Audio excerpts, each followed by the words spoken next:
अस्सलामुअलैकुम, welcome back to my channel. आज मैं आप सबके लिए मटन कढ़ाई की रेसिपी लेकर आई हूँ। बिल्कुल रेस्टोरेंट स्टाइल हम आज मटन कढ़ाई बनाएंगे, जो कि बनाने में बहुत ही ज़्यादा आसान है। चलें रेसिपी स्टार्ट करते हैं। सबसे पहले हम होममेड कढ़ाई मसाला बनाएंगे। 1 टीस्पून काली मिर्च, 1 टीस्पून ज़ीरा, 3 टीस्पून साबित धनिया, 1 टीस्पून सौंफ। इसे हमें ड्राई रोस्ट करना है 2 से 3 मिनट तक। फिर हमें इसे बारीक ग्राइंड कर लेना है।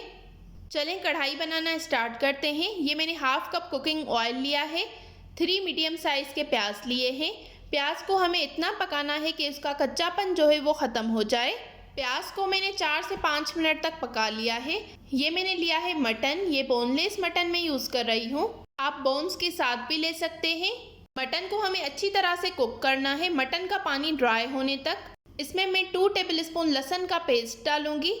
अब मैं इसमें सारे गरम मसाले डालूंगी। 2 तेज़पत्ते, 2 बड़ी इलायची, 2 स्टिक दालचीनी की, 1 टेबलस्पून नमक डालकर मैं इसको अच्छी तरह से भून लूंगी।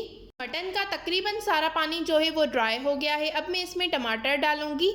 ये मैंने 3 बड़े साइज़ के टमाटर कट करके डाल दिए हैं। हाफ टी स्पून हल्दी डालकर मैं इसको कवर करके रख दूंगी टमाटर का पानी ड्राई होने तक। अगर आपको मेरी ये रेसिपी पसंद आ रही है तो इस वीडियो को ज़रूर लाइक कीजिएगा, शेयर कीजिएगा और कमेंट्स में अपना फीडबैक देना बिल्कुल मत भूलिएगा। टमाटर का पानी ड्राई हो गया है। ये मैंने हाफ कप दही लिया है, जिसको मैंने अच्छी तरह से फेंट लिया था, वो मैं इसमें डाल दूंगी। अब मैं इसमें बाकी सारे मसाले डालूंगी। ये मैंने 3 टीस्पून कढ़ाई मसाला लिया है, जो मैंने सबसे पहले बनाया था। 3 टीस्पून मैंने इसके डाल दिए हैं। 2 टेबलस्पून मैंने कुटी हुई लाल मिर्च ली है, जो देगी लाल मिर्च होती है। इन सारी चीज़ों को हमें अच्छी तरह से मिक्स कर लेना है। अब मैं इसमें 3 हरी मिर्चें कट करके डाल दूंगी। अब मैं इसको कवर करके रख दूंगी जब तक हमारा मटन भी अच्छी तरह से गल जाएगा। ये आप देख सकते हैं दही का पानी भी बिल्कुल ड्राई हो गया है, हमारा मटन भी अच्छी तरह से गल गया है। अब मैं इसको 2 से 3 मिनट अच्छी तरह से भून लूँगी।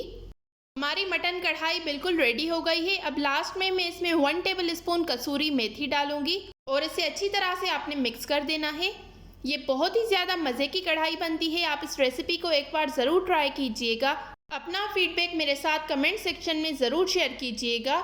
मिलते हैं एक नई रेसिपी के साथ, तब तक के लिए थैंक यू फॉर वॉचिंग। अल्लाह हाफिज़।